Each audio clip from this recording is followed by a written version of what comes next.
继续关心前总统马英九昨昏过节带政府，即马陆委会会派检察官，也有警察来到香港要来压单当家。前总统马英九今仔日又有上新的讲法，伊讲安尼是正确决定，咱做伙来听马英九上新的讲法。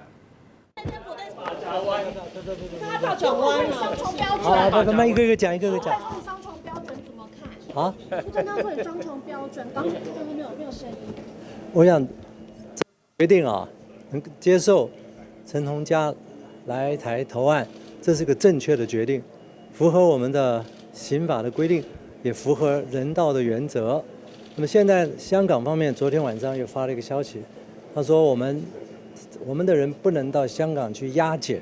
我想我们也不会容许其他国家的警察到台湾来押解，所以双方应该是不在对方境内行使公权力的前提下相互合作，让香港府呢帮助陈同佳在今天9点钟释放以后到台湾来，台湾要解除对他的入境的管制，他才能够入境。在这种方法之下呢，他才有可能完成他投案的行动。那你被质疑是双重标准，你怎么看？说谁双重标准？你被质疑是双重标准，民进党说你双重标准，因为你昨天说到这个讲到激动哭，然后没有说你之前对港府开枪都没有声音。我像这样无聊的批评我不回应。